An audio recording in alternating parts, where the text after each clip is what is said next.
This is the WWE NXT September 3rd, 2024 full show results video. Trick Williams makes his entrance and gets on the mic, and he appreciates the crowd's response, but he's not here to do a lot of talking and calls Pete Dunne out and says Pete started it but he's gonna finish it. Ethan Page interrupted him, and he mockingly apologizes for not being Pete Dunne and says it's a tradition that a winning champion gets to open the show, but Trick wouldn't know that because he only defended the title once.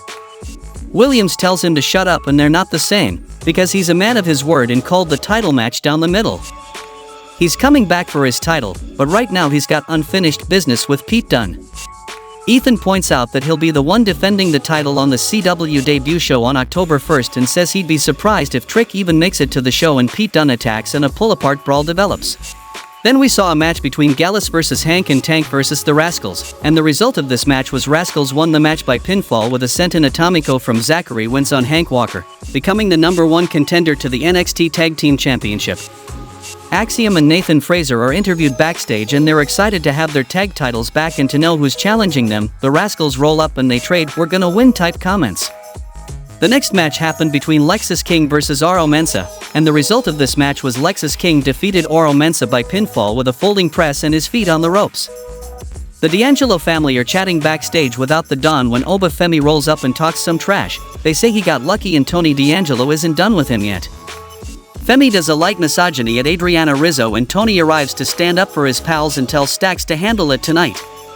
No Quarter Catch crew walks over and Ren Sinclair tells them to keep their voices down because Miles Bourne has sensitive ears. Mark Coffey says they're coming for the NXT Heritage Cup after this. Ren almost accepts a challenge and Dempsey mutes her and tells her to go think about it before making a decision. The next match happened between TNA wrestler Rosemary vs Tatum Paxley, and the result of this match was Tatum Paxley won the match by pinfall with some kinda of inverted lightning spiral type deal. Post-match, Wendy Chu attacks her and tries to choke her out, but Paxley slips loose. Rosemary spears her and they put boots on her, but Lyra Valkyria makes her NXT return and saves her old friend Tatum Paxley and hugs her, and Paxley jumps into her arms. Pete Dunne is interviewed backstage and he talks about what kind of lesson he's going to teach Trick Williams tonight when suddenly he sees Trick and attacks him and they brawl through an office area as Ava Raine desperately tries to take control and demands they take it to the ring right now. Then Jordynne Grace cuts a promo on Instagram about how she's going to make next week's show historic because she's going to defend her TNA Knockouts World Championship in an open challenge. The next match happened between Pete Dunne vs Trick Williams, and the match ended in a double countout draw. And post-match, they kept brawling because of course they do. Ridge Holland cuts a promo about all he's done for Chase U only to have them criticize him the entire way and then lose his gold due to their own mediocrity. So now NXT is going to get the man that he's fought so hard to not be, and the step-by-step destruction of Chase U starts next week. Backstage, Shawn Spears thanks Brooks Jensen for saving him from Edris Enofe and Malik Blade, and he means it. This whole time he was thinking he was saving Jensen, but it was Brooks saving him. He's not going to leave him like everyone else has, and Brooks asks why everyone else thinks he's manipulating him. Spears says he doesn't care what anybody else thinks, and just wants to know what Jensen believes, and he thanks him again and leaves, and Dion Lennox steps out of the background to tell Brooks that Spears is gaslighting him. The next match happened between J. Yvonne Evans vs Joe Coffey, and the result of this match was J. Yvonne Evans won the match by pinfall with a double jump tornado. Backstage, Tatum Paxley chats with Lyra Valkyria, talking about how she knew they had something special.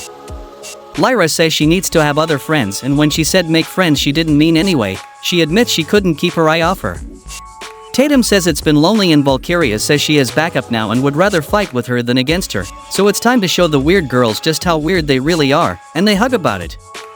Then Ava Raine makes a last man standing match between Trick Williams and Pete Dunne for next week. The next match happened between Channing Stax Lorenzo vs Oba Femi, and the result of this match was Oba Femi won the match by pinfall with a second release powerbomb. Brindley Reese and Carmen Petrovich are talking backstage about Edris Enofe and Malik Blade when Ashante the Adonis rolls up with a rose and some smooth talk.